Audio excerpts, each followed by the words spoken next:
ਸਤਨਾਮ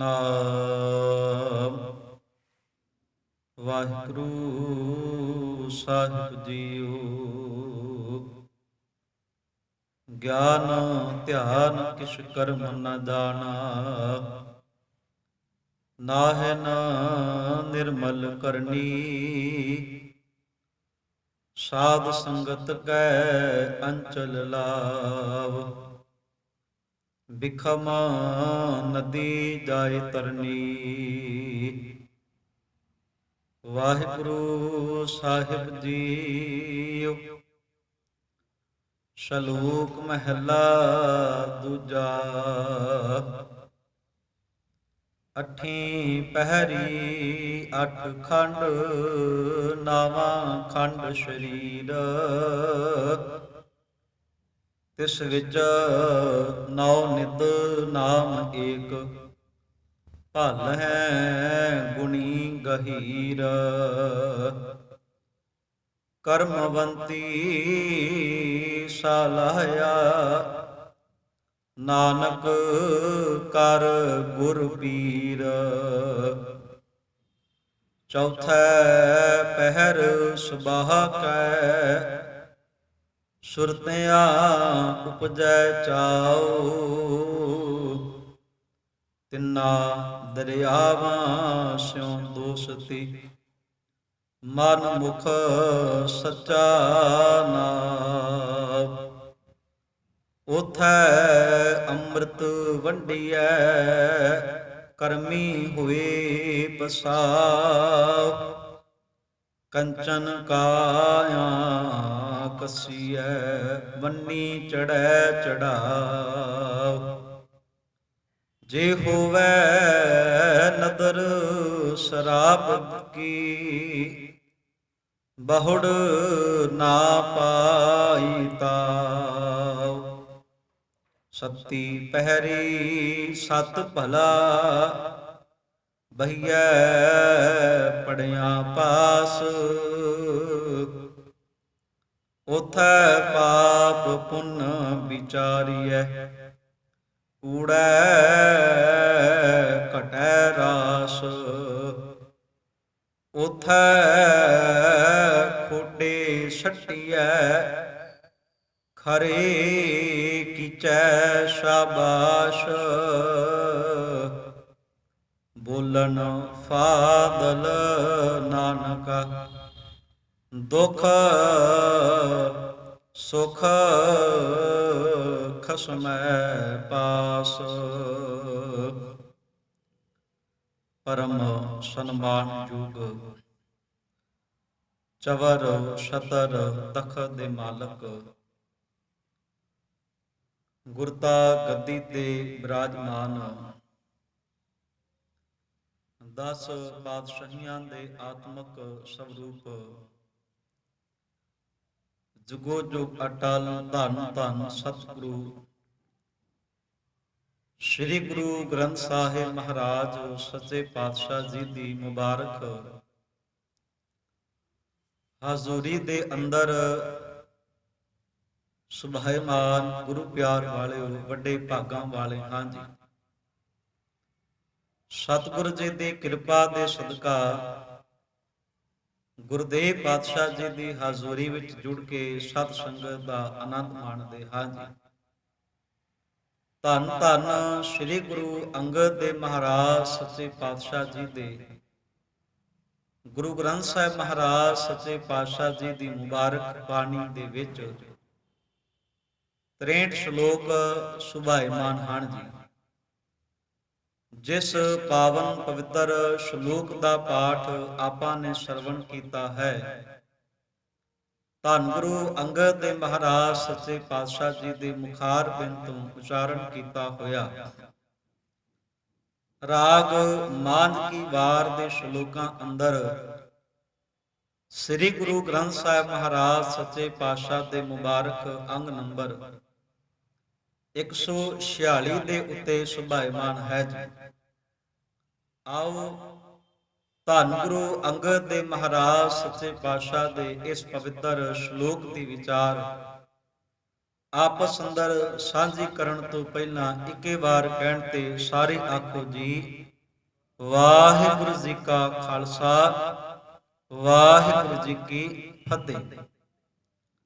ਧੰਨ ਧੰਨ ਸਾਹਿਬ ਸ੍ਰੀ ਗੁਰੂ ਅੰਗਦ ਦੇਵ ਮਹਾਰਾਜ ਸੱਚੇ ਪਾਤਸ਼ਾਹ ਜੀ ਨੇ ਇਸ ਪਾਵਨ ਪਵਿੱਤਰ ਸ਼ਲੋਕ ਦੀ ਆਰੰਭਤਾ ਵਿੱਚ ਬਚਨ ਕੀਤਾ, ਅਠੀਂ ਪਹਿਰੀ, ਅੱਠ ਖੰਡ ਨਾਵਾਂ ਖੰਡ ਸਰੀਰ।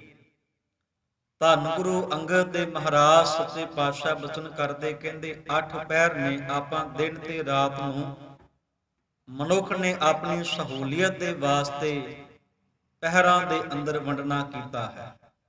4 ਪਹਿਰ ਦਿਨ ਅਤੇ 4 ਪਹਿਰ ਜਿਹੜੇ ਨੇ ਉਹ ਰਾਤ ਦੇ ਮੰਨੇ ਜਾਂਦੇ ਆ। ਗੁਰੂ ਅੰਗਦ ਦੇਵ ਮਹਾਰਾਜ ਸੱਚੇ ਪਾਤਸ਼ਾਹ ਜੀ ਬਚਨ ਕਰਦੇ ਕਹਿੰਦੇ, ਧਰਤੀ ਦੇ 9 ਖੰਡਾਂ ਦੇ ਵਿੱਚੋਂ ਆਪਾਂ ਇਦਾਂ ਕਰਦੇ ਹਾਂ, ਇੱਕ ਖੰਡ ਜਿਹੜਾ ਹੈ ਉਹ ਸਰੀਰ ਨੂੰ ਮੰਨ ਲੈਂਦੇ ਹਾਂ। ਜੇ ਸਰੀਰ ਨੂੰ ਆਪਾਂ ਨੇ ਇੱਕ ਖੰਡ ਮੰਨ ਲਿਆ ਤਾਂ ਵੇਖੀਏ ਅੱਠੇ ਪੈਰ ਮਨੁੱਖ ਦਾ ਜਿਹੜਾ ਮਨ ਹੈ ਇਸ ਧਰਤੀ ਦੇ ਅੰਦਰ, ਭਾਵ ਕਿ ਸਰੀਰ ਦੇ ਅੰਦਰ ਜਿਹੜਾ ਬੈਠਾ ਮਨ ਹੈ, ਇਹ ਹਰ ਵਕਤ 8 ਖੰਡਾਂ ਵਾਲੇ ਪਾਸੇ ਦੌੜਦਾ ਹੈ ਤੇ 8 ਖੰਡਾਂ ਵਾਲੇ ਪਾਸਿਓਂ ਅਨੇਕਾਂ ਪ੍ਰਕਾਰ ਦੇ ਜਿਹੜੇ ਪਦਾਰਥਾਂ ਦੇ ਰਸ ਨੇ, ਉਹਨਾਂ ਪਦਾਰਥਾਂ ਦੇ ਰਸਾਂ ਨੂੰ ਮਨ ਮੰਨਣਾ ਚਾਹੁੰਦਾ ਹੈ। ਗੁਰੂ ਅੰਗਦ ਦੇਵ ਮਹਾਰਾਜ ਸੱਚੇ ਪਾਤਸ਼ਾਹ ਜੀ ਨੇ ਬਾਣੀ ਦੇ ਅੰਦਰ ਜਿੱਥੇ ਸਾਨੂੰ ਇਹ ਸਮਝਾਉਣਾ ਕੀਤਾ ਹੈ ਕਿ ਸਰੀਰ ਦੇ ਵਿੱਚੋਂ ਜਦੋਂ ਮਨ ਦੌੜਦਾ ਹੈ ਤੇ ਮਨ ਅਨੇਕਾਂ ਪ੍ਰਕਾਰ ਦੇ ਰਸਾਂ ਨੂੰ ਛੋਇਆ ਕਰਦਾ ਹੈ, ਅਨੇਕਾਂ ਪ੍ਰਕਾਰ ਦੇ ਰਸਾਂ ਦਾ ਸਵਾਦ ਜਿਹੜਾ ਹੈ ਉਹ ਮਾਨਿਆ ਕਰਦਾ ਹੈ। ਗੁਰੂ ਗ੍ਰੰਥ ਸਾਹਿਬ ਮਹਾਰਾਜ ਸੱਚੇ ਪਾਤਸ਼ਾਹ ਦੀ ਬਾਣੀ ਸਮਝਾਉਂਦੀ ਕਿ ਸਰੀਰ ਨੂੰ ਤੇ ਮਨ ਨੂੰ ਰਸ ਲੱਗੇ ਹੋਏ ਆ। ਜਿਵੇਂ ਆਪਾਂ ਧੰਨ ਗੁਰੂ ਗ੍ਰੰਥ ਸਾਹਿਬ ਮਹਾਰਾਜ ਸੱਚੇ ਪਾਤਸ਼ਾਹ ਦੀ ਬਾਣੀ ਵਿੱਚੋਂ ਸ਼੍ਰੀ ਰਾਗ ਦਾ ਸ਼ਬਦ ਲਈਏ, ਗੁਰੂ ਨਾਨਕ ਸਾਹਿਬ ਮਹਾਰਾਜ ਸੱਚੇ ਪਾਤਸ਼ਾਹ ਦਾ, ਤੇ ਗੁਰੂ ਨਾਨਕ ਸਾਹਿਬ ਮਹਾਰਾਜ ਸੱਚੇ ਪਾਤਸ਼ਾਹ ਕਹਿੰਦੇ ਮਨੁੱਖ ਨੂੰ ਤੇ ਮਨੁੱਖ ਦੇ ਸਰੀਰ ਜਿਹੜਾ ਹੈ ਉਸ ਨੂੰ, ਮਨ ਨੂੰ ਅਨੇਕਾਂ ਪ੍ਰਕਾਰ ਦੇ ਰਸਾਂ ਨੇ ਆਪਣੇ ਵਾਲੇ ਪਾਸੇ ਜਕੜਿਆ ਹੋਇਆ ਹੈ। ਕੋਈ ਇਹ ਕਹਿ ਦੇਵੇ ਕਿ ਨਾ ਜੀ ਮੈਨੂੰ ਤੇ ਕਿਸੇ ਪ੍ਰਕਾਰ ਦਾ ਰਸ ਹੈ ਹੀ ਨਹੀਂ ਹੈ, ਇਹ ਗੱਲ ਸੱਚ ਨਹੀਂ ਹੈ। ਹਰ ਇੱਕ ਜੀਵ ਜੰਤ ਨੂੰ ਸਮੇਂ ਦੇ ਮੁਤਾਬਕ ਕਿਸੇ ਨਾ ਕਿਸੇ ਪਦਾਰਥ ਵਿੱਚੋਂ, ਵਸਤੂ ਵਿੱਚੋਂ, ਵਿਕਾਰ ਵਿੱਚੋਂ ਰਸ ਜਿਹੜਾ ਹੈ ਉਹ ਪ੍ਰਾਪਤ ਹੁੰਦਾ ਹੈ। ਇੱਕ ਮੇਂਢਕ ਨੂੰ ਵੇਖ ਲਵੋ, ਮੇਂਢਕ ਜਿਹੜਾ ਹੈ ਉਹ ਸਾਰੀ ਜ਼ਿੰਦਗੀ ਚਿੱਕੜ ਵਿੱਚ ਗੁਜ਼ਾਰਦਾ। ਕਿਉਂ? ਕਿਉਂਕਿ ਉਸ ਨੂੰ ਚਿੱਕੜ ਦੇ ਵਿੱਚੋਂ ਰਸ ਲੱਭਿਆ ਕਰਦਾ। ਐਸਾ ਨਹੀਂ ਕਿ ਉਸ ਨੂੰ ਰਸ ਨਹੀਂ ਮਿਲਦਾ, ਰਸ ਮਿਲਦਾ, ਇਸੇ ਲਈ ਚਿੱਕੜ ਦੇ ਵਿੱਚ ਉਹ ਆਪਣੇ ਜੀਵਨ ਨੂੰ ਬਸਰ ਕਰ ਲੈਂਦਾ। ਗੁਰੂ ਨਾਨਕ ਸਾਹਿਬ ਮਹਾਰਾਜ ਕਹਿੰਦੇ ਦੁਨੀਆ ਤੇ ਰਸ ਹੈ ਵੀ ਬਹੁਤ ਨੇ। ਆਪਾਂ ਇੱਕ ਸ਼ਬਦ ਗੁਰੂ ਨਾਨਕ ਸਾਹਿਬ ਸੱਚੇ ਪਿਤਾ ਦਾ ਸ਼੍ਰੀ ਰਾਗ ਦਾ ਉਸ ਦਾ ਦੂਸਰਾ ਪਦਾ ਪੜ੍ਹੀਏ ਤੇ ਗੁਰੂ ਨਾਨਕ ਸੱਚੇ ਪਾਤਸ਼ਾਹ ਕਹਿੰਦੇ, ਰਸ ਸੋਇਨਾ ਰਸ ਰੂਪਾ ਕਾਮਨ, ਰਸ ਪਰਮਲ ਕੀ ਵਾਸ, ਰਸ ਘੋੜੇ ਰਸ ਸੇਜਾ ਮੰਦਰ, ਰਸ ਮਿੱਠਾ ਰਸ ਮਾਸ। ਤੇ ਗੁਰੂ ਨਾਨਕ ਸੱਚੇ ਪਾਤਸ਼ਾਹ ਕਹਿੰਦੇ ਏਤੇ ਰਸ ਸਰੀਰ ਕੇ ਕਹਿ ਘਟ ਨਾਮ ਨਿਵਾਸ। ਮਹਾਰਾਜ ਸੱਚੇ ਪਾਤਸ਼ਾਹ ਕਹਿੰਦੇ ਮਨੁੱਖ ਦਾ ਜਿਹੜਾ ਸਰੀਰ ਹੈ ਉਹ ਸਰੀਰ ਨੂੰ ਇਤਨੇ ਰਸ ਚੰਬੜੇ ਹੋਏ ਪਏ ਨੇ, ਤੇ ਫਿਰ ਮਨੁੱਖ ਦੇ ਮਨ ਦੇ ਅੰਦਰ ਕਿਸ ਥਾਂ ਤੇ ਪ੍ਰਮਾਤਮਾ ਵਾਹਿਗੁਰੂ ਜੀ ਦਾ ਜਿਹੜਾ ਨਾਮ ਹੈ ਉਹ ਟਿਕ ਸਕੇ, ਕਿਉਂਕਿ ਮਨੁੱਖ ਦਾ ਸਰੀਰ ਤੇ ਦੁਨਿਆਵੀ ਰਸਾਂ ਦੇ ਅੰਦਰ ਗਲਤਾਨ ਹੋ ਚੁੱਕਾ ਹੈ। ਧੰਨ ਗੁਰੂ ਗ੍ਰੰਥ ਸਾਹਿਬ ਮਹਾਰਾਜ ਸੱਚੇ ਪਾਤਸ਼ਾਹ ਦੀ ਬਾਣੀ ਚ ਜਦੋਂ ਆਪਾਂ ਸਰੀਰ ਦਾ ਜ਼ਿਕਰ ਪੜ੍ਹਦੇ ਆ ਨਾ, ਵੈਸੇ ਅੱਜ ਗੁਰੂ ਅੰਗਦ ਦੇਵ ਪਾਤਸ਼ਾਹ ਨੇ ਸਰੀਰ ਦੀ ਖੇਡ ਦਾ ਜ਼ਿਕਰ ਕੀਤਾ, ਤੇ ਗੁਰੂ ਸਾਹਿਬ ਮਹਾਰਾਜ ਸੱਚੇ ਪਾਤਸ਼ਾਹ ਕਹਿੰਦੇ ਇਹ ਸਰੀਰ ਬੜਾ ਕਮਾਲ ਦਾ ਜੀ। ਇਹ ਸਰੀਰ ਦੇ ਅੰਦਰ ਰਹਿੰਦਿਆਂ ਹੋਇਆ ਮਨੁੱਖ ਨੇ ਜਿਸ ਤਰ੍ਹਾਂ ਦਾ ਕਰਮ ਵੀ ਕੀਤਾ ਉਹ ਮਨੁੱਖ ਦੇ ਅੱਗੇ ਆ ਖੜਦਾ ਹੈ। ਵੇਖੋ ਇੱਕ ਸੁਭਾਅ ਹੁੰਦਾ ਮਨੁੱਖ ਦਾ ਤੇ ਇੱਕ ਕਰਮ ਹੁੰਦੇ ਨੇ ਮਨੁੱਖ ਦੇ। ਮਨੁੱਖ ਦੇ ਸੁਭਾਅ ਦੇ ਜ਼ਰੀਏ ਮਨੁੱਖ ਦੇ ਕਰਮ ਬਣ ਜਾਂਦੇ ਆ। ਜਿਵੇਂ ਦਾ ਮਨੁੱਖ ਦਾ ਸੁਭਾਅ ਹੈ, ਨੇਚਰ ਜਿਵੇਂ ਦਾ ਮਨੁੱਖ ਦਾ ਹੈ, ਸੋਚਣੀ ਜਿਸ ਤਰੀਕੇ ਦੀ ਹੈ, ਹਕੀਕਤ ਇਹ ਵੇ ਤਨ ਜਿਹੜਾ ਹੈ ਪ੍ਰੈਕਟੀਕਲ ਉਸੇ ਹੀ ਕਰਮ ਨੂੰ ਸ਼ਕਲ ਨੂੰ ਉਸੇ ਹੀ ਕਰਮਾਂ ਨੂੰ ਦਿਆ ਕਰਦਾ, ਪ੍ਰੈਕਟੀਕਲ ਰੂਪ ਜਿਸ ਤਰੀਕੇ ਦਾ ਮਨੁੱਖ ਦਾ ਸੁਭਾਅ ਹੈ। ਇਹ ਨਹੀਂ ਕਿ ਸੁਭਾਅ ਕੁਛ ਹੋਰ ਹੈ, ਮਨੁੱਖ ਕਰਮ ਕੁਛ ਹੋਰ ਕਰਦਾ, ਐਸਾ ਨਹੀਂ ਹੁੰਦਾ। ਸੁਭਾਅ ਦੇ ਮੁਤਾਬਕ ਹੀ ਮਨੁੱਖ ਨੇ ਆਪਣੇ ਜੀਵਨ ਦੇ ਕਰਮ ਜਿਹੜੇ ਨੇ ਉਹ ਤਿਆਰ ਕੀਤੇ ਨੇ। ਗੁਰੂ ਸਾਹਿਬ ਮਹਾਰਾਜ ਸੱਚੇ ਪਾਤਸ਼ਾਹ ਦੀ ਪਵਿੱਤਰ ਬਾਣੀ ਸ਼ਲੋਕ 12 ਤੇ ਵਧੀਕ ਦੇ ਅੰਦਰ ਤੀਸਰੇ ਗੁਰਦੇਵ ਗੁਰੂ ਅਮਰਦਾਸ ਸਾਹਿਬ ਸੱਚੇ ਪਿਤਾ ਨੇ ਬਚਨ ਕੀਤਾ, ਕਹਿੰਦੇ ਖੇਤ ਸਰੀਰ ਜੋ ਬੀਜੀਐ ਸੋ ਅੰਤ ਖਲੋਵਾ ਆਏ। ਮਨੁੱਖ ਜਾਮੇ ਦੇ ਅੰਦਰ ਰਹਿੰਦਿਆਂ ਹੋਇਆ ਜੋ ਕੁਛ ਮਨੁੱਖਾ ਸਰੀਰ ਦੇ ਅੰਦਰ ਮਨੁੱਖ ਨੇ ਬੀਜਿਆ ਸੁਭਾਅ ਦੇ ਕਰਕੇ, ਜਿਸ ਤਰੀਕੇ ਦੇ ਕਰਮ ਕਰ ਲਏ, ਗੁਰੂ ਅੰਗਦ ਦੇ ਮਹਾਰਾਜ ਸੱਚੇ ਪਾਤਸ਼ਾਹ ਕਹਿੰਦੇ ਅੰਤ ਖਲੋਵਾ ਆਏ। ਉਹਨਾਂ ਕਰਮਾਂ ਨੇ ਮਨੁੱਖ ਦੇ ਸੁਭਾਅ ਉੱਤੇ ਹੋਰ ਗਹਿਰਾ ਅਸਰ ਪਾ ਦਿੱਤਾ। ਮਨੁੱਖ ਚਾਹ ਕੇ ਵੀ ਕਈ ਵਾਰ ਆਪ ਜੀ ਵੇਖਦੇ ਹੋ, ਜਾਂ ਮਨੁੱਖ ਖੁਦ ਕਹਿੰਦਾ ਹੈ ਕਿ ਮੈਂ ਚਾਹ ਕੇ ਵੀ ਆਪਣਾ ਸੁਭਾਅ ਨਹੀਂ ਬਦਲ ਸਕਦਾ। ਉਹਦਾ ਕਾਰਨ ਇਹ ਹੁੰਦਾ ਹੈ ਸਰੀਰ ਦੇ ਅੰਦਰ ਜਿਹੜੇ ਕਰਮ ਬੀਜੇ ਹਨ ਮਨੁੱਖ ਨੇ, ਜਿਸ ਤਰ੍ਹਾਂ ਦੇ ਸੁਭਾਅ ਦੇ ਮੁਤਾਬਕ ਕਰਕੇ ਕਰਮ ਵਿੱਚ ਲਿਆ, ਉਹ ਕਰਮ ਨੇ ਮਨੁੱਖ ਦੇ ਸੁਭਾਅ ਨੂੰ ਹੋਰ ਪੱਕਾ ਕਰ ਦਿੱਤਾ, ਮਨੁੱਖ ਦੇ ਉੱਤੇ ਹੋਰ ਗਹਿਰਾ ਅਸਰ ਪਾਉਣਾ ਕੀਤਾ। ਤੇ ਗੁਰੂ ਅਮਰਦਾਸ ਸੱਚੇ ਪਾਤਸ਼ਾਹ ਜੀ ਬਚਨ ਕਰਦੇ, ਕਹਿੰਦੇ ਨਾਨਕ ਕੀ ਪ੍ਰਭ ਬੇਨਤੀ ਹਰ ਭਾਵੈ ਬਖਸ਼ ਮਿਲਾਏ। ਮਹਾਰਾਜ ਕਹਿਣਾ ਕਰਦੇ, ਕਹਿੰਦੇ ਪ੍ਰਮਾਤਮਾ ਦੇ ਦਰ ਤੇ ਅਰਜ਼ੋਈ ਚੱਲ ਪੈਂਦੀ ਹੈ, ਉਹਦੇ ਅੱਗੇ ਨਿਮਰਤਾ ਚੱਲ ਪੈਂਦੀ ਹੈ। ਜੇ ਉਹਦੇ ਅੱਗੇ ਝੁਕ ਜਾਵੇਂ, ਕਿਤੇ ਬੇਨਤੀ ਕਰ ਦੇਵੇ ਨਾ, ਤੇ ਗੁਰੂ ਸਾਹਿਬ ਮਹਾਰਾਜ ਸੱਚੇ ਪਾਤਸ਼ਾਹ ਬਚਨ ਕਰਦੇ, ਕਹਿੰਦੇ ਫਿਰ ਮਨੁੱਖ ਨੂੰ ਪ੍ਰਮਾਤਮਾ ਆਪਣੇ ਨਾਲ ਜੋੜ ਲੈਂਦਾ ਹੈ। ਧੰਨ ਗੁਰੂ ਗ੍ਰੰਥ ਸਾਹਿਬ ਮਹਾਰਾਜ ਸੱਚੇ ਪਾਤਸ਼ਾਹ ਦੀ ਪਵਿੱਤਰ ਬਾਣੀ ਚ ਜਦੋਂ ਆਪਾਂ ਰਾਗ ਮਾਰੂ ਦਾ ਸ਼ਬਦ ਪੜ੍ਹੀਏ ਨਾ, ਤੇ ਗੁਰੂ ਅਰਜਨ ਦੇਵ ਮਹਾਰਾਜ ਸੱਚੇ ਪਾਤਸ਼ਾਹ ਜੀ ਨੇ ਉਸ ਪਾਵਨ ਪਵਿੱਤਰ ਸ਼ਬਦ ਦੇ ਅੰਦਰ ਸਾਨੂੰ ਸਮਝਾਉਣਾ ਕੀਤਾ ਕਿ ਮਨੁੱਖ ਦੇ ਸਰੀਰ ਨੂੰ ਅਨੇਕਾਂ ਪ੍ਰਕਾਰ ਦੇ ਜਿਹੜੇ ਰਸ ਹਨ ਉਹ ਚਿੰਬੜੇ ਹਨ। ਸ਼ਬਦ ਦੀ ਆਰੰਭਤਾ ਹੈ ਗੁਰੂ ਅਰਜਨ ਦੇਵ ਮਹਾਰਾਜ ਸੱਚੇ ਪਾਤਸ਼ਾਹ ਕਹਿੰਦੇ ਲੱਖ 84 ਭਰਮ ਤੇ ਦੁਰਲਭ ਜਨਮ ਅਬ ਪਾਇਓ। ਗੁਰੂ ਅੰਗਦ ਦੇਵ ਮਹਾਰਾਜ ਸੱਚੇ ਪਾਤਸ਼ਾਹ ਦੇ ਸ਼ਬਦ ਦੇ ਨਾਲ ਦੀ ਵਿਚਾਰ ਹੈ।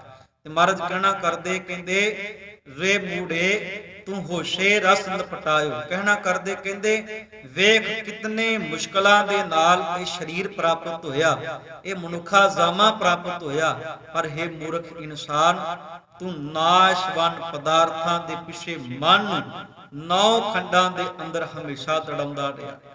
ਮਨ ਹਮੇਸ਼ਾ ਤੇਰਾ ਨਾਸ਼ਵਨ ਪਦਾਰਥਾਂ ਦੇ ਵਿੱਚ ਹੀ ਦੌੜਦਾ ਰਿਹਾ। ਤਨ ਧਾਰਮਿਕ ਸਥਾਨ ਤੇ ਬੈਠਾ, ਤਨ ਪਰਿਵਾਰ ਵਿੱਚ ਬੈਠਾ, ਸਮਾਜ ਵਿੱਚ ਵਿਚਰਿਆ, ਪਰ ਮਨ ਨੇ ਹਮੇਸ਼ਾ 9 ਖੰਡਾਂ ਦੀ ਭਾਲ ਕੀਤੀ। ਕਿਸੇ ਤਰੀਕੇ ਦੇ ਨਾਲ ਵਾਸ਼ਨਾਵਾਂ, ਵਿਕਾਰ ਜਾਂ ਪਦਾਰਥਾਂ ਦੇ ਰਸ ਨੂੰ ਮਾਨਣ ਦਾ ਯਤਨ ਕੀਤਾ। ਸਗੋਂ ਮਹਾਰਾਜ ਸੱਚੇ ਪਾਤਸ਼ਾਹ ਬਚਨ ਕਰਦੇ, ਕਹਿੰਦੇ ਅੰਮ੍ਰਿਤ ਸੰਗ ਬਸਤ ਹੈ ਤੇਰੇ ਵਿਖਿਆ ਸਿਉ ਉਰਜਾਇਓ। ਮਹਾਰਾਜ ਸੱਚੇ ਪਾਤਸ਼ਾਹ ਕਹਿੰਦੇ ਵੇਖ ਕਿੱਡੀ ਕਮਾਲ ਦੀ ਗੱਲ ਹੋਈ ਨਾ, ਅੰਮ੍ਰਿਤ ਤੇ ਸਦਾ ਵਾਸਤੇ ਤੇਰੇ ਸੰਗ ਵਸਦਾ ਪਿਆ ਸੀ, ਅੰਮ੍ਰਿਤ ਤੇ ਤੇਰੇ ਬਿਲਕੁਲ ਨਜ਼ਦੀਕ ਹੈ। ਤੇ ਵੇਖ ਕਿੱਡੀ ਕਮਾਲ ਦੀ ਗੱਲ ਹੈ, ਤੂੰ ਸਾਰੀ ਜ਼ਿੰਦਗੀ ਵਿਸ਼ੇ ਵਿਕਾਰਾਂ ਦੇ ਅੰਦਰ ਮਨ ਨੂੰ ਗਲਤਾਨ ਕਰਕੇ ਰੱਖਿਆ। ਧੰਨ ਗੁਰੂ ਤੇਗ ਬਹਾਦਰ ਸਾਹਿਬ ਮਹਾਰਾਜ ਸੱਚੇ ਪਾਤਸ਼ਾਹ ਜੀ ਦਾ ਆਪਾਂ ਗੁਰੂ ਗ੍ਰੰਥ ਸਾਹਿਬ ਮਹਾਰਾਜ ਸੱਚੇ ਪਾਤਸ਼ਾਹ ਦੀ ਪਵਿੱਤਰ ਬਾਣੀ ਵਿੱਚੋਂ ਹੁਕਮਨਾਮਾ ਪੜ੍ਹਦੇ ਨਾ ਜਦੋਂ ਰਾਗ ਸੁਰਤ ਦਾ, ਤੇ ਗੁਰੂ ਤੇਗ ਬਹਾਦਰ ਸਾਹਿਬ ਮਹਾਰਾਜ ਸੱਚੇ ਪਾਤਸ਼ਾਹ ਜੀ ਨੇ ਵੀ ਉਸ ਪਾਵਨ ਪਵਿੱਤਰ ਮੁਖਵਾਕ ਦੇ ਅੰਦਰ ਸਮਝਾਉਣਾ ਕੀਤਾ। ਮਹਾਰਾਜ ਕਹਿਣਾ ਕਰਦੇ, ਮਨ ਰੇ ਕੌਣ ਕੁਮਤ ਹੈ ਲਿਨੀ ਪਰਦਾਰਾ ਨਿੰਦਿਆ ਰਸ ਰਚਿਓ ਰਾਮ ਭਗਤ ਨਹੀਂ ਕੀਨੀ। ਐਸਾ ਨਹੀਂ ਕਿ ਮਨ ਨੂੰ ਨਿੰਦਿਆ ਵਿੱਚੋਂ ਰਸ ਨਹੀਂ ਪ੍ਰਾਪਤ ਹੁੰਦਾ, ਵਾਸ਼ਨਾਵਾਂ ਵਿੱਚੋਂ ਤਨ ਨੂੰ ਰਸ ਨਹੀਂ ਮਿਲਦਾ, ਐਸਾ ਨਹੀਂ ਹੈ। ਗੁਰੂਦੇਵ ਪਾਤਸ਼ਾਹ ਜੀ ਬਚਨ ਕਰਦੇ, ਕਹਿੰਦੇ ਮਨ ਹਮੇਸ਼ਾ ਕੁਮਤ ਭੈੜੀ ਸੰਗਤ ਦੇ ਅੰਦਰ ਬੈਠਾ ਰਹਿੰਦਾ ਹੈ। ਤਨ ਤੇ ਕਿਸੇ ਹੋਰ ਥਾਂ ਤੇ, ਤਨ ਤੇ ਮੰਨ ਲਓ ਗੁਰੂ ਸਾਹਿਬ ਦੇ ਕੋਲ ਬੈਠ ਜਾਵੇ, ਪਰ ਮਨ ਆਵਾਜ਼ ਮਾਰਦਾ, ਕਹਿੰਦਾ ਨਹੀਂ, ਮੇਰੀ ਸੰਗਤ ਗੁਰੂ ਸਾਹਿਬ ਦੇ ਪਾਸ ਨਹੀਂ ਹੈ, ਮੇਰੀ ਸੰਗਤ ਕਿਸੇ ਪ੍ਰਚਾਰਕ ਦੇ ਪਾਸ, ਕੀਰਤਨੀਆ ਸਿੰਘ ਦੇ ਪਾਸ ਨਹੀਂ ਹੈ, ਮੇਰੀ ਸੰਗਤ ਵਿਕਾਰੀਆਂ ਦੇ ਨਾਲ ਹੈ, ਵਿਵਸਾਰੀਆਂ ਦੇ ਨਾਲ ਹੈ, ਅਪਸ਼ਬਦ ਬੋਲਣ ਸੁਣਨ ਵਾਲਿਆਂ ਦੇ ਨਾਲ ਹੈ। ਇਸ ਕਰਕੇ ਉਹ 2 ਘੰਟੇ 4 ਘੰਟੇ ਵਧੇਕ ਇਸ ਤੋਂ ਵੀ ਸਮਾਂ ਬਾਣੀ ਪੜ੍ਹ ਲੈਂਦਾ, ਸੁਣ ਲੈਂਦਾ, ਪਰ ਉਸ ਦੇ ਅਸਰ ਨਹੀਂ ਹੈ। ਕਿਉਂ? ਕਿਉਂਕਿ ਉਸ ਦੀ ਸੰਗਤ ਸੰਸਾਰ ਦੇ ਵਿੱਚ ਵਿਕਾਰਾਂ ਦੀ ਸੀਗੀ। ਗੁਰਦੇਵ ਪਾਤਸ਼ਾਹ ਧੰਨ ਗੁਰੂ ਨਾਨਕ ਦੇਵ ਮਹਾਰਾਜ ਸੱਚੇ ਪਾਤਸ਼ਾਹ ਜੀ ਨੇ ਰਾਗ ਸੁਰਖ ਦੇ ਅੰਦਰ ਇੱਕ ਸ਼ਬਦ ਉਚਾਰਨ ਕੀਤਾ। ਆਪਾਂ ਉਸ ਸ਼ਬਦ ਦਾ ਕੇਵਲ ਦੂਸਰਾ ਬੰਦ ਪੜ੍ਹੀਏ ਤੇ ਗੁਰੂ ਅੰਗਦ ਦੇ ਮਹਾਰਾਜ ਸੱਚੇ ਪਾਤਸ਼ਾਹ ਦੇ ਨਾਲ ਢੁਕਦੀ ਗੱਲ ਹੈ। ਤੇ ਗੁਰੂ ਨਾਨਕ ਸਾਹਿਬ ਮਹਾਰਾਜ ਸੱਚੇ ਪਾਤਸ਼ਾਹ ਕਹਿਣਾ ਕਰਦੇ, ਕਹਿੰਦੇ ਹਾਨ ਹਟ ਕਰ ਆਰਜ਼ਾ ਸਚ ਨਾਮ ਕਰ ਵਤ। ਕਹਿੰਦੇ ਬੰਦਿਆ, ਆਪਣੇ ਇਸ ਸਰੀਰ ਜਿਹੜਾ ਹੈ ਤੇਰਾ ਹੈ, ਇਹਨੂੰ ਹੱਟੀ ਬਣਾ ਤੇ ਚੇਤਾ ਰੱਖੀ ਇਸ ਹੱਟੀ ਦੇ ਅੰਦਰ ਹਰ ਜ਼ਿੰਦਗੀ ਦਾ ਜਿਹੜਾ ਸਵਾਸ ਹੈ, ਉਸ ਸਵਾਸ ਦੇ ਅੰਦਰ ਪਰਮਾਤਮਾ ਵਾਹਿਗੁਰੂ ਜੀ ਦੀ ਯਾਦ ਹੋਣੀ ਚਾਹੀਦੀ ਹੈ। ਸੁਰਤ ਸੋਚ ਕਰ ਭਾੜ ਸਾਲ ਤਿਸ ਵਿੱਚ ਤਿਸ ਨੂੰ ਰੱਖ। ਤੇ ਮਹਾਰਾਜ ਸੱਚੇ ਪਾਤਸ਼ਾਹ ਕਹਿੰਦੇ ਆਪਣੀ ਸੁਰਤ ਦੇ ਵਿੱਚ ਜਿਹੜੇ ਵਿਚਾਰ ਮੰਡਲ ਨੇ, ਉਸ ਸੁਰਤ ਦੇ ਅੰਦਰ ਭਾਂਡਿਆਂ ਦੀ ਭਾੜਸਾਲ ਬਣਾ ਕੇ ਰੱਖ। ਭਾਵ ਹਰੀ ਅਕਾਲ ਪੁਰਖ ਪਰਮਾਤਮਾ ਵਾਹਿਗੁਰੂ ਜੀ ਦੇ ਨਾਮ ਦਾ ਸੌਦਾ ਇਕੱਤਰ ਕਰ। ਤੇ ਮਹਾਰਾਜ ਜੀ ਨੇ ਸਿੱਖਿਆ ਦਿੱਤੀ, ਕਹਿੰਦੇ ਵਣਜਾਰਿਆਂ ਸਿਉ ਵਣਜ ਕਰ ਲੈ ਲਾਹਾ ਮਨ ਹਸ। ਕਿੱਡੀ ਕਮਾਲ ਦੀ ਗੱਲ ਹੈ। ਵਣਜਾਰੇ ਦੀ ਉਦਾਹਰਣ ਦਿੱਤੀ ਹੈ। ਹਾਲਾਂਕਿ ਇੱਥੇ ਵਣਜਾਰੇ ਦਾ ਅਰਥ ਸਤ ਸੰਗਤ ਹੈ, ਭਲੇ ਪੁਰਸ਼ ਹੈ। ਗੁਰੂ ਨਾਨਕ ਸਾਹਿਬ ਮਹਾਰਾਜ ਸੱਚੇ ਪਾਤਸ਼ਾਹ ਸਮਝਾਉਂਦੇ, ਕਹਿੰਦੇ ਵਣਜਾਰਿਆਂ ਦੇ ਵਾਂਗ ਇੱਕ ਤੇ ਵਣਜਾਰਾ ਜਿਹੜਾ ਹੁੰਦਾ ਨਾ, ਵਪਾਰੀ ਹੁੰਦਾ ਹੈ।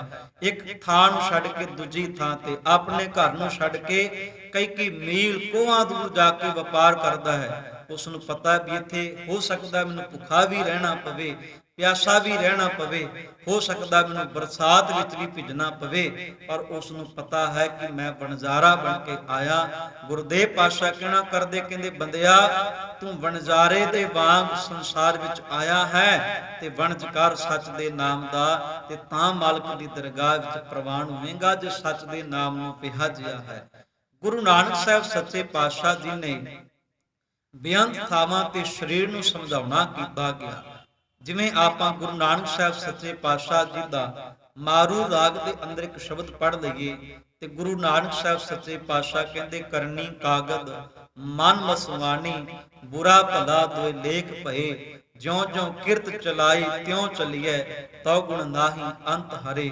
ਧੰਨ ਗੁਰੂ ਨਾਨਕ ਦੇ ਮਹਾਰਾਜ ਸੱਚੇ ਪਾਤਸ਼ਾਹ ਸਮਝਾਉਣਾ ਕਰਦੇ, ਕਹਿੰਦੇ ਇਹ ਜਿਹੜੀ ਸਾਡੇ ਜੀਵਨ ਦੀ ਕਰਨੀ ਹੈ ਭਾਈ, ਇਹ ਕਾਗਜ਼ ਦੇ ਸਮਾਨ ਹੈ। ਚੇਤੇ ਰੱਖਿਆ ਜੀ, ਆਪਾਂ ਦੁਕਾਨ ਤੋਂ ਜਦੋਂ ਬੁੱਕ ਲੈਣ, ਕਿਤਾਬ ਲੈਣ ਜਾਈਏ, ਕਾਗਜ਼ ਲੈਣ ਜਾਈਏ, ਕਾਗਜ਼ ਬਿਲਕੁਲ ਪਲੇਨ ਹੁੰਦਾ, ਸਾਫ਼ ਹੁੰਦਾ।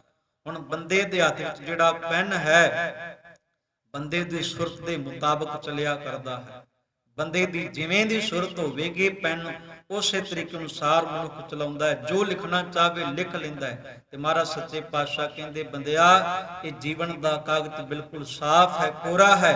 ਪ੍ਰਮਾਤਮਾ ਦੀ ਦਰਗਾਹ ਚੋਂ ਜੀਵਨ ਪ੍ਰਾਪਤ ਹੋਇਆ। ਤੇਰੀ ਮਰਜ਼ੀ ਹੈ ਕਿਸ ਤਰੀਕੇ ਦਾ ਤੂੰ ਕਰਮ ਲਿਖਣਾ ਹੈ, ਕਿਸ ਤਰੀਕੇ ਦੀ ਸੋਚ ਲੈ ਕੇ ਵਿਚਰਨਾ ਹੈ। ਪਰ ਚੇਤਾ ਰੱਖੀ, ਜੋ ਸਰੀਰ ਦੇ ਵਿੱਚ ਰਹਿ ਕੇ ਬੀਜੇਗਾ ਉਹ ਤੈਨੂੰ ਵੱਢਣਾ ਵੀ ਪੈਣਾ ਹੈ। ਇਹ ਨਹੀਂ ਕਿ ਵੱਢਣ ਦੇ ਵਕਤ ਤੂੰ ਸੋਚੇ ਕਿ ਮੇਰੇ ਕਰਮ ਬਦਲ ਜਾਣ, ਐਸਾ ਨਹੀਂ ਹੈ। ਸਰੀਰ ਸਾਡਾ ਖੇਤੀ ਦੇ ਸਮਾਨ ਹੈ। ਕਿਸਾਨ ਜੋ ਵੀ ਫਸਲ ਬੀਜਣਾ ਚਾਹੁੰਦਾ, ਜ਼ਮੀਨ 'ਚ ਜਿਸ ਤਰ੍ਹਾਂ ਦਾ ਬੀਜ ਪਾਉਂਦਾ ਹੈ, ਸਮੇਂ ਦੇ ਮੁਤਾਬਕ ਉਸ ਤਰ੍ਹਾਂ ਦਾ ਬੀਜ ਹੀ ਪ੍ਰਫੁੱਲਤ ਹੁੰਦਾ ਹੈ। ਤੇ ਮਹਾਰਾਜ ਸੱਚੇ ਪਾਤਸ਼ਾਹ ਕਹਿੰਦੇ, ਕਿੱਡੀ ਕਮਾਲ ਦੀ ਗੱਲ ਹੈ। ਬੀਜੈ ਬਿਖ ਮੰਗੈ ਅੰਮ੍ਰਿਤ, ਵੇਖੋ ਇਹ ਨਿਆਉ।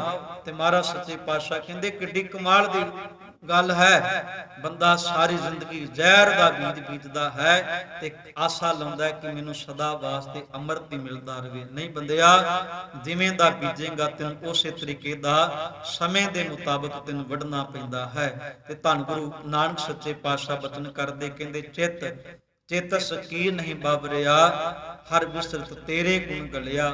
ਮਹਾਰਾਜ ਕਹਿਣਾ ਕਰਦੇ, ਕਹਿੰਦੇ ਤੂੰ ਕਿੱਡਾ ਵੱਡਾ ਹੋਵੇਂ, ਧਨਾੜ ਹੋਵੇਂ, ਉਹ ਕੋਈ ਮਾਇਨੇ ਨਹੀਂ ਰੱਖੇਗਾ ਫਿਰ ਜੇ ਤੇਰੇ ਵਿੱਚੋਂ ਅਕਾਲ ਪੁਰਖ ਪ੍ਰਮਾਤਮਾ ਵਾਹਿਗੁਰੂ ਜੀ ਦੀ ਯਾਦ ਵਿਸਰ ਚੁੱਕੀ ਹੈ। ਮਹਾਰਾਜ ਦੀ ਵਡਿਆਈ ਵਿਸਰ ਗਈ ਹੈ। ਤੇ ਮਹਾਰਾਜ ਸੱਚੇ ਪਾਤਸ਼ਾਹ ਕਹਿਣਾ ਕਰਦੇ, ਤੇਰਾ ਧਨਾੜ ਹੋਣਾ, ਬਹੁਤੇ ਧਨਵਾਨ ਹੋਣਾ ਵੀ ਫਿਰ ਕੋਈ ਮਾਇਨੇ ਨਹੀਂ ਰੱਖਦਾ। ਗੁਰੂ ਅਮਰਦਾਸ ਸਾਹਿਬ ਮਹਾਰਾਜ ਸੱਚੇ ਪਾਤਸ਼ਾਹ ਜੀ ਦੀ ਜਦੋਂ ਆਪਾਂ ਗੌੜੀ ਕੀ ਵਾਰ ਦਾ ਪਾਠ ਕਰਦੇ ਆ ਨਾ, ਤੇ ਗੁਰੂ ਸਾਹਿਬ ਪਾਤਸ਼ਾਹ ਸਮਝਾਉਣਾ ਕਰਦੇ, ਕਹਿੰਦੇ ਇਹ ਸਰੀਰ ਸਭ ਧਰਮ ਹੈ, ਜਿਸ ਅੰਦਰ ਸੱਚੇ ਕੀ ਵਿੱਚ ਜੋਤ, ਗੁਹਜ ਰਤਨ ਵਿੱਚ ਲੁਕ ਰਹੇ, ਕੋਈ ਗੁਰਮੁਖ ਸੇਵਕ ਕੱਢੈ ਖੋਤ। ਮਹਾਰਾਜ ਸੱਚੇ ਪਾਤਸ਼ਾਹ ਕਹਿੰਦੇ ਇਸ ਸਰੀਰ ਦੇ ਅੰਦਰ ਦੈਵੀ ਗੁਣ ਜਿਹੜੇ ਨੇ ਇਹ ਛਿਪੇ ਹੋਏ ਨੇ। ਕੋਈ ਵਿਰਲਾ ਇਨਸਾਨ ਆਪਣੇ ਸਰੀਰ ਦੇ ਵਿੱਚੋਂ ਦੈਵੀ ਗੁਣਾਂ ਦੀ ਜਿਹੜੀ ਭਾਲ ਹੈ ਉਹ ਕਰਨਾ ਕਰਦਾ ਹੈ। ਗੁਰੂ ਅੰਗਦ ਦੇਵ ਸੱਚੇ ਪਾਤਸ਼ਾਹ ਬਚਨ ਕਰਦੇ ਕਹਿੰਦੇ ਅੱਠੀਂ ਪਹਿਰੀ ਅੱਠ ਖੰਡ ਨਾਵਾਂ ਖੰਡ ਸਰੀਰ। ਮਹਾਰਾਜ ਕਹਿਣਾ ਕਰਦੇ ਕਹਿੰਦੇ ਅੱਠ ਪੈਰ ਜਿਹੜੇ ਨੇ ਆਪਾਂ ਮੰਨਦੇ ਹਾਂ, ਤੇ ਮਹਾਰਾਜ ਸੱਚੇ ਪਾਤਸ਼ਾਹ ਕਹਿੰਦੇ ਇਸੇ ਤਰੀਕੇ ਅਨੁਸਾਰ 9 ਖੰਡ ਜਿਹੜੀ ਧਰਤੀ ਹੈ, ਉਸ ਧਰਤੀ ਦਾ ਇੱਕ ਹਿੱਸਾ ਸਰੀਰ ਵੀ ਇੱਕ ਖੰਡ ਹੈ। ਤੇ ਮਹਾਰਾਜ ਸੱਚੇ ਪਾਤਸ਼ਾਹ ਕਹਿੰਦੇ ਸਰੀਰ ਨੂੰ ਜੇ ਇੱਕ ਖੰਡ ਹਿੱਸਾ ਮੰਨਿਆ ਜਾਵੇ ਤੇ ਮਨ ਜਿਹੜਾ ਮਨੁੱਖ ਦਾ ਇਸ ਧਰਤੀ ਵਿੱਚ ਰਹਿੰਦਾ ਹੋਇਆ, ਸਰੀਰ ਵਿੱਚ ਰਹਿੰਦਾ ਹੋਇਆ, ਅੱਠਾਂ ਖੰਡਾਂ ਵਿੱਚ ਪਦਾਰਥਾਂ ਦੇ ਰਸ, ਵਿਕਾਰਾਂ ਦੇ ਰਸ ਜਿਹੜੇ ਨੇ ਉਹ ਮਾਨਣ ਦਾ ਯਤਨ ਕਰਦਾ ਹੈ। ਤੇ ਕੋਈ ਵਿਰਲਾ ਇਨਸਾਨ, ਪਾਤਸ਼ਾਹ ਕਹਿੰਦੇ ਤਿਸ ਵਿੱਚ ਨਾਉ ਨਿਦ ਨਾਮ ਏਕ ਭਾਲੈ ਗੁਣੀ ਗਹੀਰ। ਕਿੱਡੀ ਕਮਾਲ ਦੀ ਗੱਲ ਹੈ। ਕੋਈ ਵਿਰਲਾ ਇਨਸਾਨ ਪਰਮਾਤਮਾ ਵਾਹਿਗੁਰੂ ਜੀ ਦੇ ਨਾਮ ਦੇ ਰਸ ਦੀ ਭਾਲ ਕਰਦਾ ਹੈ। ਸੰਸਾਰ ਤੇ ਹਰ ਮਨੁੱਖ ਦਾ ਆਪਣਾ ਨਜ਼ਰੀਆ ਹੈ। ਜਿਵੇਂ ਅੱਜ ਛੋਟੀ ਜਿਹੀ ਐਗਜ਼ਾਮਪਲ ਲਈਏ, ਉਦਾਹਰਣ ਲਈਏ, ਜਿਵੇਂ ਕਾਲੀ ਘਟਾ ਛਾਉਂਦੀ ਹੈ, ਮੋਰ ਪਹਿਲਾਂ ਪੈਣ ਲੱਗਦਾ ਹੈ, ਮੋਰ ਨੇ ਨੱਚਣਾ ਹੈ ਆਪਣੇ ਖੰਭ ਖਿਲਾਰ ਕੇ, ਵਰਖਾ ਦੀ ਰੁੱਤ ਬਣੀ ਹੈ, ਮੋਰ ਆਪਣੇ ਸੁਹੱਪਣ ਵਿੱਚ ਆਇਆ। ਇੱਕ ਕਵੀ ਖਲੋਤਾ ਹੈ, ਉਹ ਕੁਦਰਤ ਜਦੋਂ ਇਸ ਤਰੀਕੇ ਅਨੁਸਾਰ ਮੋਰ ਨੂੰ ਪ੍ਰਸੰਨ ਕਰ ਦਿੰਦੀ ਹੈ ਤੇ ਮੋਰ ਪ੍ਰਸੰਨ ਹੋ ਕੇ ਪਹਿਲਾਂ ਪਾਉਂਦਾ ਹੈ। ਕਵੀ ਮੋਰ ਦੇ ਰੰਗ ਰੂਪ ਦੀ ਗੱਲ ਕਰਦਾ ਹੈ, ਅੱਖਾਂ ਦੀ ਗੱਲ ਕਰਦਾ ਹੈ, ਉਹਦੀ ਸਰੀਰ ਦੀ ਗੱਲ ਕਰੂਗਾ, ਪੰਖਾਂ ਦੀ ਗੱਲ ਕਰੇਗਾ, ਕਮਾਲ ਦੀ ਗੱਲ ਉਹਦੇ ਰੰਗ ਦੀ ਗੱਲ ਕਰੇਗਾ। ਕਿ ਆਪਾਂ ਇੱਕ ਕੱਪੜਾ ਗਰਮੀ ਦੀ ਰੁੱਤ ਹੋਵੇ, ਆਪਾਂ ਧੁੱਪੇ ਪਾਈਏ ਤੇ ਥੋੜੇ ਦਿਨਾਂ ਬਾਅਦ ਉਹਦਾ ਰੰਗ ਖਤਮ ਹੋ ਜਾਂਦਾ ਹੈ, ਵਰਖਾ ਦੇ ਕਰਕੇ ਉਹਦਾ ਰੰਗ ਖਤਮ ਹੋ ਜਾਂਦਾ ਜੀ। ਮੋਰ ਦੀ ਨਸਲ ਜਿਹੜੀ ਹੈ ਪਰਮਾਤਮਾ ਨੇ ਜਦੋਂ ਸੰਸਾਰ ਵਿੱਚ ਬਣਾਉਣੀ ਕੀਤੀ, ਉਸ ਵਕਤ ਤੋਂ ਲੈ ਕੇ ਅੱਜ ਤੱਕ ਉਹਦੇ ਰੰਗ ਵਿੱਚ ਕੋਈ ਫਰਕ ਨਹੀਂ ਪਿਆ। ਮੋਰ ਉਸੇ ਤਰੀਕੇ ਦਾ ਹੀ ਆਪਣੀ ਖੂਬਸੂਰਤੀ ਜਗ ਜ਼ਾਹਿਰ ਕਰਦਾ ਹੈ। ਕਵੀ ਨੇ ਤੇ ਉਹਦੇ ਗੁਣ ਗਾਉਣੇ ਨੇ, ਤੇਰਾ ਰੰਗ ਕਿੱਡਾ ਕਮਾਲ ਦਾ, ਤੇਰੇ ਨੇਤਰ ਕਿੰਨੇ ਸੋਹਣੇ, ਤੇਰੀ ਸ਼੍ਰੀ ਧੌਣ ਕਿੰਨੀ ਸੋਹਣੀ ਹੈ। ਇੱਕ ਉੱਥੇ ਹੀ ਨਿੰਦਾ ਕਰਨ ਵਾਲਾ ਖਲੋਤਾ ਹੁੰਦਾ ਹੈ ਤੇ ਉਹ ਕਹਿਣਾ ਕਰਦਾ, ਤੈਨੂੰ ਮੋਰ ਦੇ ਪੰਖ ਦਿਸਦੇ ਪਿਆ, ਰੰਗ ਰੂਪ ਦਿਸਦਾ ਪਿਆ, ਅੱਖਾਂ ਦਿਸਦੀਆਂ ਪਈਆਂ, ਤੈਨੂੰ ਇਹ ਨਹੀਂ ਦਿਸਦਾ ਪਿਆ ਮੋਰ ਦੇ ਪੈਰ ਕਿੰਨੇ ਮਲੀਨ ਨੇ, ਅੱਤ ਦੀ ਮਲੀਨਤਾ ਚੁੱਕੀ ਫਿਰਦਾ ਹੈ। ਤੇ ਕਹਿਣ ਤੋਂ ਭਾਵ ਮਨੁੱਖ ਗੁਨਾਹ ਦੇ ਕੋਲ ਹੋ ਕੇ ਵੀ ਗੁਨਾਹ ਤੋਂ ਖਾਲੀ ਰਹਿ ਜਾਂਦਾ ਹੈ। ਗੁਰੂ ਅੰਗਦ ਦੇਵ ਮਹਾਰਾਜ ਸੱਚੇ ਪਾਤਸ਼ਾਹ ਇਸੇ ਤਰ੍ਹਾਂ ਸਮਝਾਉਂਦੇ, ਕਹਿੰਦੇ ਸਰੀਰ ਦੇ ਵਿੱਚ ਸਭ ਕੁਝ ਵਸਦਾ ਪਿਆ। ਇਸ ਸਰੀਰ ਦੇ ਅੰਦਰ ਜੋ ਆਪਾਂ ਸੰਸਾਰ ਵਿੱਚ ਵੇਖਦੇ ਹਾਂ, ਪਾਤਸ਼ਾਹ ਦੀ ਬਾਣੀ ਕਹਿੰਦੀ ਸਰੀਰ ਵਿੱਚ ਹੈ। ਬਾਹਰੋਂ ਤੈਨੂੰ ਖੋਜਣ ਦੀ ਲੋੜ ਨਹੀਂ ਹੈ। ਬਾਹਰੋਂ ਤੇ ਭਰਮੀ ਅਗਿਆਨੀ ਬੰਦਾ ਖੋਜਦਾ, ਧਰਮੀ ਬੰਦਾ ਬਾਹਰ ਨਹੀਂ ਲੱਭਦਾ। ਧਰਮੀ ਬੰਦਾ ਹਮੇਸ਼ਾ ਆਪਣੇ ਅੰਦਰੋਂ ਲੱਭਦਾ ਹੈ, ਆਪਣੇ ਆਪੇ ਨੂੰ ਸਵਾਰਦਾ ਹੈ, ਆਪਣੇ ਅੰਦਰੋਂ ਝਾਤੀ ਮਾਰਦਾ ਹੈ, ਉਹ ਅੰਦਰੋਂ ਹੀ ਧਰਮ ਨੂੰ ਪੈਦਾ ਕਰ ਲੈਂਦਾ ਹੈ। ਗੁਰੂ ਗ੍ਰੰਥ ਸਾਹਿਬ ਮਹਾਰਾਜ ਸੱਚੇ ਪਾਤਸ਼ਾਹ ਦੀ ਬਾਣੀ 'ਚ ਬਹੁਤ ਥਾਵਾਂ ਤੇ ਉਦਾਹਰਨਾਂ ਦਿੱਤੀਆਂ ਗਈਆਂ। ਭਾਈ ਬਾਹਰੋਂ ਲੱਭਣ ਦੀ ਲੋੜ ਨਹੀਂ ਹੈ, ਗੁਰੂ ਘਰ ਵਿੱਚ ਹੀ ਹੈ, ਪ੍ਰਮਾਤਮਾ ਘਰ ਵਿੱਚ ਹੀ ਹੈ। ਜੋ ਵੇਖਣਾ ਚਾਹੁੰਦਾ, ਮੰਨਣਾ ਚਾਹੁੰਦਾ, ਆਪਣੇ ਅੰਦਰੋਂ ਮੰਨਣ ਦਾ ਯਤਨ ਕਰ, ਉਹਦਾ ਰਸ ਅੰਦਰੋਂ ਲੈ। ਤੇ ਮਹਾਰਾਜ ਸੱਚੇ ਪਾਤਸ਼ਾਹ ਕਹਿੰਦੇ ਤਿਸ ਵਿੱਚ ਇਹ ਸਰੀਰ ਦੇ ਅੰਦਰ ਜਿਹੜਾ ਨਵਾਂ ਖੰਡ ਸਰੀਰ ਹੈ, ਤਿਸ ਵਿੱਚ ਨੌ ਨਿਧ ਨਾਮ ਏਕ ਭਾਲੈ ਗੁਣੀ ਗਹੀਰ। ਇਹ ਸਰੀਰ ਦੇ ਅੰਦਰ ਜਿਹੜਾ ਨਵਾਂ ਖੰਡ ਹੈ, ਇਸ ਵਿੱਚ ਪ੍ਰਮਾਤਮਾ ਵਾਹਿਗੁਰੂ ਜੀ ਦੇ ਨਾਮ ਜਿਹੜੇ ਨੇ, ਅਥਾਹ ਗੁਣਾ ਵਾਲਾ ਰੱਬ ਜਿਹੜਾ ਉਹ ਆ ਬੈਠਾ ਹੈ। ਪਰ ਕੋਈ ਵਿਰਲਾ ਗੁਣੀ ਗਹੀਰ ਗੁਣਾ ਦੀ ਭਾਲ ਕਰਨ ਵਾਲਾ ਇਨਸਾਨ ਹੀ ਇਸ ਅੰਮ੍ਰਿਤ ਨੂੰ ਪਾ ਸਕਦਾ ਹੈ। ਤੇ ਮਹਾਰਾਜ ਸੱਚੇ ਪਾਤਸ਼ਾਹ ਬਚਨ ਕਰਦੇ, ਕਹਿੰਦੇ ਕਰਮਵੰਤੀ ਸਲਾਹਿਆ ਨਾਨਕ ਹਰ। ਧੰਨ ਗੁਰੂ ਅੰਗਦ ਦੇ ਮਹਾਰਾਜ ਸੱਚੇ ਪਾਤਸ਼ਾਹ ਬਚਨ ਕਰਦੇ, ਕਹਿੰਦੇ ਕਰਮਵੰਤੀ ਸਲਾਹਿਆ ਨਾਨਕ ਕਰ ਗੁਰ ਪੀਰ। ਇੱਥੇ ਕਰ ਸ਼ਬਦ ਦਾ ਅਰਥ ਹੱਥ ਨਹੀਂ ਹੈ, ਕਰ ਸ਼ਬਦ ਦਾ ਅਰਥ ਹੈ ਇੱਥੇ ਧਾਰ ਕੇ, ਭਾਵ ਕੀ ਕਰਕੇ। ਇਹ ਨਾਨਕ ਕੋਈ ਵਿਰਲੇ ਭਾਗਾਂ ਵਾਲਾ ਇਨਸਾਨ ਜਿਹੜਾ ਹੈ ਉਹ ਗੁਰੂ ਪੀਰ ਨੂੰ ਧਾਰ ਕੇ ਪ੍ਰਮਾਤਮਾ ਵਾਹਿਗੁਰੂ ਜੀ ਦੇ ਮਿਲਾਪ ਵਾਲੇ ਪਾਸੇ ਦਾ ਜਿਹੜਾ ਉਪਰਾਲਾ ਹੈ, ਐਫਰਟ ਉਦਮ ਜਿਹੜਾ ਹੈ ਉਹਨੂੰ ਕਰਨ ਦਾ ਯਤਨ ਕਰਦਾ ਹੈ। ਤੇ ਜਿਹੜੇ ਉਦਮ ਰੱਬ ਵਾਲੇ ਪਾਸੇ ਕਰਨ ਦਾ ਯਤਨ ਕਰਦੇ ਨੇ ਤੇ ਪਾਤਸ਼ਾਹ ਬਚਨ ਕਰਦੇ, ਕਹਿੰਦੇ ਚੌਥਾ ਪਹਿਰ ਸਬਾਹ ਕੈ ਸੁਰਤਿਆਂ ਉਪਜੈ ਚਾਉ। ਚੌਥਾ ਪਹਿਰ ਭਾਵ ਕਿ ਅੰਮ੍ਰਿਤ ਵੇਲੇ ਦਾ ਜਿਹੜਾ ਸਮਾਂ ਮੰਨਿਆ ਜਾਂਦਾ ਹੈ, ਗੁਰੂ ਅੰਗਦ ਦੇ ਸੱਚੇ ਪਾਤਸ਼ਾਹ ਬਚਨ ਕਰਦੇ ਕਹਿੰਦੇ ਸਵੇਰ ਦੇ ਚੌਥੇ ਪਹਿਰ ਦੇ ਵਿੱਚ ਰਹਿ ਕੇ, ਅੰਮ੍ਰਿਤ ਵੇਲੇ ਵਿੱਚ ਰਹਿ ਕੇ ਵੱਡੇ ਭਾਗਾਂ ਵਾਲੇ ਜੀਵ ਆਪਣੀ ਸੁਰਤ ਨੂੰ ਅਕਾਲ ਪੁਰਖ ਪਰਮਾਤਮਾ ਵਾਹਿਗੁਰੂ ਜੀ ਦੀ ਉਸਤਤ ਦੇ ਵਿੱਚ ਵਡਿਆਈ ਵਿੱਚ ਜੋੜਦੇ ਨੇ। ਭਾਵ ਜਿਹੜਾ ਆਪਾਂ ਪਿੱਛੇ ਪਦਾ ਪੜਿਆ ਹੈ, ਨੌ ਨਿਤ ਨਾਮ ਦੇ ਅੰਦਰ ਆਪਣੀ ਸੁਰਤ ਨੂੰ ਜੋੜਨ ਦਾ ਯਤਨ ਕਰਦੇ ਨੇ ਤੇ ਮਨ ਦੇ ਅੰਦਰ ਬੜਾ ਚਾਉ ਪੈਦਾ ਹੁੰਦਾ। ਪਾਤਸ਼ਾਹ ਕਹਿੰਦੇ ਤਿੰਨਾਂ ਦਰਿਆਵਾਂ ਸਿਉ ਦੋਸਤੀ ਮਨ ਮੁਖ ਸੱਚਾ ਨਾਮ। ਤਿੰਨਾਂ ਦਰਿਆਵਾਂ ਭਾਵ ਕੀ ਦਰਿਆਵਾਂ ਨਾਲ, ਉਹਨਾਂ ਗੁਰਮੁਖਾਂ ਦੇ ਨਾਲ, ਗੁਰਮੁਖਾਂ ਦੇ ਵੀ ਦਰਿਆ ਹੋਇਆ ਕਰਦੇ ਨਾ ਜੀ।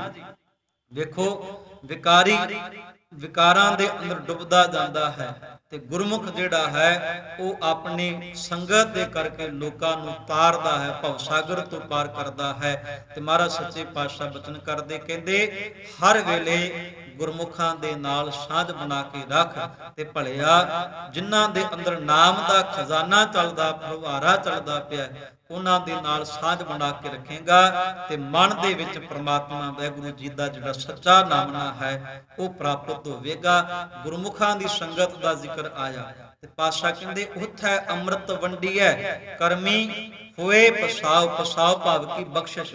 ਗੁਰਮੁਖਾਂ ਦੀ ਸਤ ਸੰਗਤ ਦੇ ਅੰਦਰ ਅੰਮ੍ਰਿਤ ਹੀ ਵੰਡਿਆ ਜਾਂਦਾ ਹੈ। ਗੁਰਮੁਖ ਕਦੀ ਆਪ ਸ਼ਬਦ ਨਹੀਂ ਬੋਲਦੇ, ਕਿਸੇ ਸੰਸਾਰਿਕ ਜੀਵ ਦੀ ਝੂਠੀ ਖੁਸ਼ਾਮਤ ਉਹਦੇ ਬਾਰੇ ਅਪਸ਼ਬਦ ਕਦੀ ਨਹੀਂ ਬੋਲਿਆ ਕਰਦੇ। ਗੁਰਮੁਖ ਸਦਾ ਵਾਸਤੇ ਨਿਰੰਕਾਰ ਕਰਤੇ ਦੀ ਵਡਿਆਈਆਂ ਹੀ ਸਦਾ ਵਾਸਤੇ ਕਰਦੇ ਨੇ। ਤੇ ਮਹਾਰਾਜ ਸੱਚੇ ਪਾਤਸ਼ਾਹ ਕਹਿੰਦੇ ਉਹਨਾਂ ਦੇ ਕੋਲ ਬੈਠ ਇੱਕ ਉਦਾਹਰਣ ਵੀ ਦਿੱਤੀ ਪਾਤਸ਼ਾਹ ਨੇ।